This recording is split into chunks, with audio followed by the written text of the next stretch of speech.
صلی علی رسولہ الکریم اما بعد فاعوذ باللہ من الشیطان الرجیم بسم اللہ الرحمن الرحیم یا ایہا الذین آمنوا کتب علیکم الصیام کما کتب علی الذین من قبلکم لعلکم تتقون صدق اللہ العظیم اللہم صلی علی محمد وعلی آل محمد کما صلیت علی ابراہیم وعلی آل ابراہیم انک حمید مجید اللہم بارک علی محمد وعلی آل محمد کما بارکت علی ابراہیم وعلی آل ابراہیم انک حمید مجید۔ اللہ تبارک و تعالی قرآن کریم کے اندر فرماتے ہیں کہ اے ایمان والو، تم پر روزے فرض کیے گئے جیسا کہ تم سے پہلے لوگوں پر بھی روزے فرض کیے گئے تھے تاکہ تم متقی اور پرہیزگار بن جاؤ۔ کل ہم نے رمضان المبارک کی فضیلت کے بارے میں سنا تھا اور کچھ مسائل بھی پیش کیے گئے تھے کہ روزہ کن لوگوں پر فرض ہے اور کن لوگوں کو روزہ نہ رکھنا جائز ہو جاتا ہے، اور روزے کے کچھ مکروہات بھی بتائے گئے تھے۔ آج ہم روزے کے بارے میں جانیں گے کہ روزہ کن چیزوں سے نہیں ٹوٹتا ہے۔ روزہ جو ہے،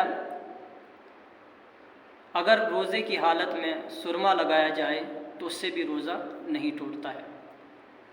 بدن پر تیل ملنا یا سر میں تیل ڈالنا، اس سے بھی جو ہے روزہ نہیں ٹوٹتا ہے۔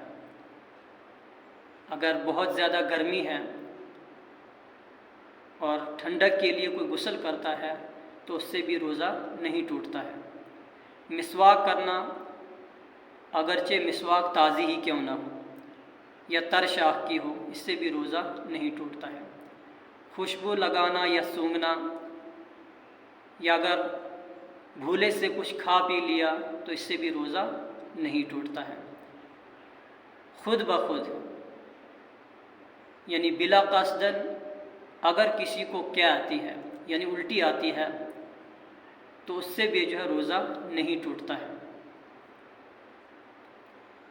اپنا تھوک نگلنا، منہ میں جو تھوک جمع ہوتا ہے وہ اگر نگل جائے تو اس سے بھی روزہ نہیں ٹوٹتا ہے۔ بلا قصدن مکھی یا دھوئیں کا حلق میں چلا جانا، اس سے بھی روزہ نہیں ٹوٹتا ہے۔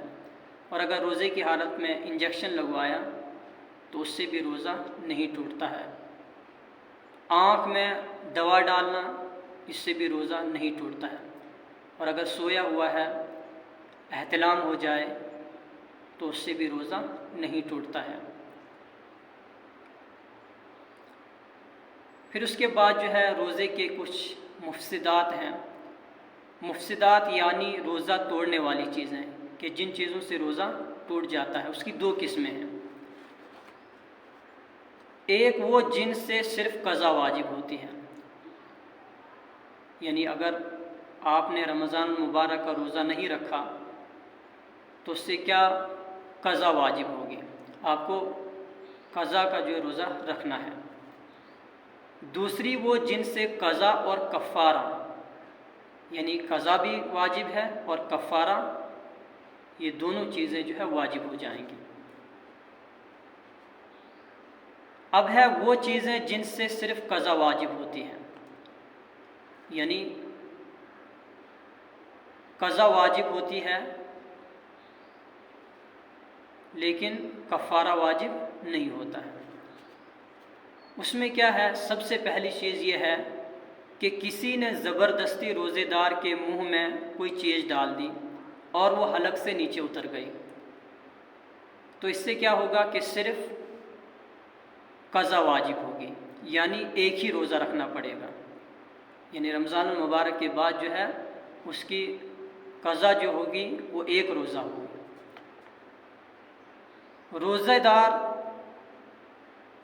کو روزہ یاد تھا اور اس نے کلی کی اور بلا قصدن، یعنی جان بوجھ کر اس نے نہیں کیا، بلا قصدن جو ہے حلق میں پانی چلا گیا، کلی کرتے کرتے حلق کے نیچے جو پانی چلا گیا تو اس سے روزہ یاد تھا، تو اس سے بھی کیا ہوگی؟ قضا واجب ہوگی